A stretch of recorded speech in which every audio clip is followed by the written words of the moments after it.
Never in my life have I seen such an incompetent administration or organization of any kind. I mean, I had college group projects that were more coordinated than the current administration in office. I almost couldn't believe the story that came out last night detailing how the Trump admin is now claiming it mistakenly sent a letter to Harvard University, and this letter was insanely escalatory. It was making all of these demands of Harvard to make sweeping changes across their leadership, their admissions, their hiring practices. It said, you can't teach this, you have to teach this. It was a hugely demanding letter that was a massive amount of government overreach, and then Harvard came out a few days later and said, no, we're not capitulating to any of these demands. And then, a few days after that, the Trump admin said, we didn't even mean to send this letter in the first place. They called it, quote, unauthorized, even though it was signed by top officials from the Department of Education, which is funny. They hate the Department of Education until they want to leverage it. It was signed by officials from the HHS,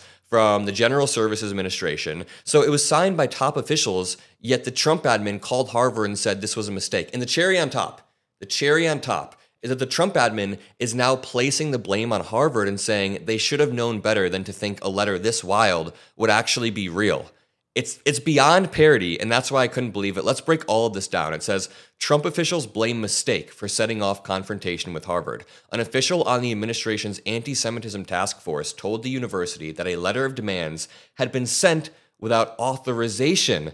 Again, how incompetent and uncoordinated can one administration be?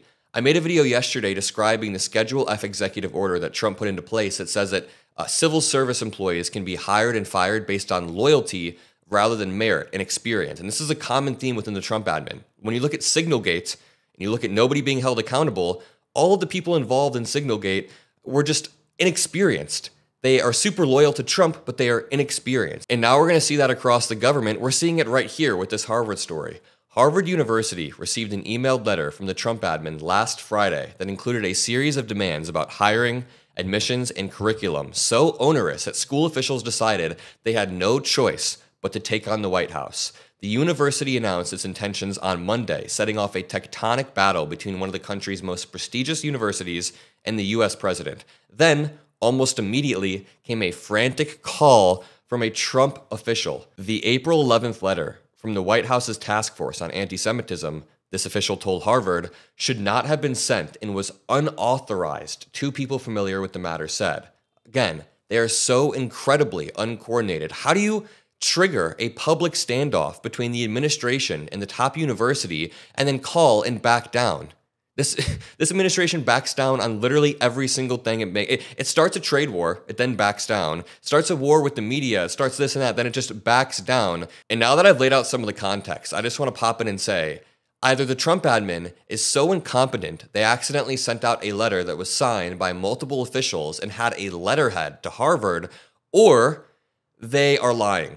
I think there's a high likelihood they are lying and they realize that Harvard's not going to capitulate and they want to save face. Now, there's still a chance that they are incredibly incompetent. I do grant that as being a reality. It is unclear what prompted the letter to be sent last Friday. The letter was sent by the acting general counsel of the Department of Health and Human Services, according to 3 other people who were briefed on the matter. Now, some people at the White House believed it had been sent prematurely, according to 3 people who requested anonymity because they were not authorized to speak publicly about internal discussions. Now, others in the Trump admin thought it had been meant to be circulated among the task force members rather than been sent to Harvard. No matter what the explanation here is, it's just incompetence or lying. But its timing was consequential. The letter arrived when Harvard officials believed they could still avert a confrontation with President Trump. Over the previous 2 weeks, Harvard and the task force had engaged in dialogue, but the letter's demands were so extreme that Harvard concluded that a deal would ultimately be impossible. After Harvard publicly repudiated the demands, the Trump admin raised the pressure, freezing billions in federal funding to the school and warning that its tax-exempt status was in jeopardy. Okay, so if they continued to escalate, then it clearly was not a rogue email. This was a high-level document that had been crafted, signed by multiple officials, and sent. And the moment Harvard pushed back, the White House froze $2.2 billion in federal grants. So actually, the idea that this was incompetence is getting even lower. Now, to be fair, it is very likely that it's actually a blend. They're bleeding into each other. Most of the Trump admin officials are lying, but in that lying, there's so much incompetence that it becomes incoherent. Okay, now this is where it gets crazy. A senior White House official said the admin stood by the letter, calling the university's decision to publicly rebuff the admin overblown and blaming Harvard for not continuing discussions. This is wild. Quote, "It was malpractice on the side of Harvard's lawyers not to pick up the phone and call the members of the anti-Semitism task force who they had been talking to for weeks. Instead, Harvard went on a victimhood campaign." Listen to CNN covering this exact story. Okay, so the White House's position is it was malpractice by Harvard to not realize that this letter was so outrageous, it probably wasn't true. I mean, that letter came from. I mean, I think that statement actually just sort of gives away the whole game. Essentially, the argument that we're hearing there from May Mailman at the White House is they should have known. They should have known there was something wrong. They should have picked up the phone and said to us at the White House, "Hey, guys, this looks like a mistake." I think it's pretty obvious where the fault lies, though. I mean, Ellie, could you imagine if Harvard had responded to this letter by saying, okay, we'll meet these demands, and actually that they had been sent in error to them? Yeah, I mean, exactly. Look, this is serious stuff. I mean, this is a major showdown that is escalating by the day. If Harvard had acquiesced to these demands, I mean, it would have changed the institution and compromised the institution forever. But I'm interested to see now what happens next. Now, does the White House withdraw this, or do they sort of decide, whoops, we're pot committed now, and we're going to have this fight through to the end? One thing Trump is known for is recognizing his mistakes and, submitting after. Obviously, being sarcastic, Trump is going to continue to escalate, and the showdown will continue. But look at this. It's a letter to Harvard with a letterhead. "Dear Dr. Garber, the United States has invested in Harvard University's operations." Now, I'm not going to read this whole letter because it's BS, but you can just read merit-based hiring reform, view diversity in admissions and hiring, reforming programs with egregious records of anti-Semitism or other bias, discontinuations of DEI. It talks about what curriculum they can and can't include, who they can and can't hire, a massive overreach coming from the admin.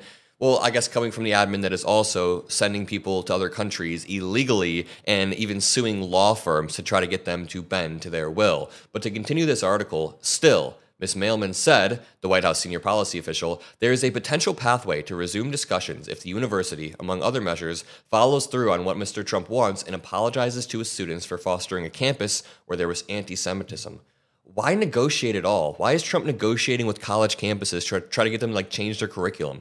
Mr. Kavani could not be reached for comment. In a statement, a spokesperson for the anti-Semitism task force said, quote, "The task force and the entire Trump admin is in lockstep on ensuring that entities who receive taxpayer dollars are following all civil rights laws." Yeah, the task force is in lockstep. It does not seem like that whatsoever. Harvard pushed back on the White House's claim that it should have checked with the admin's lawyers after receiving the letter. The letter, quote, "was signed by 3 federal officials, placed on an official letterhead, and was sent from the email inbox of a senior federal official and was sent on April 11th as promised," Harvard said in a statement on Friday. Quote, "Recipients of such correspondence from the U.S. government, even when it contains sweeping demands that are astonishing in their overreach, do not question its authenticity or seriousness." True. The statement then says, "It remains unclear to us exactly what, among the government's recent words and deeds, were mistakes or what the government actually meant to do and say. But even if the letter was a mistake, the action the government took this week have real-life consequences on students and employees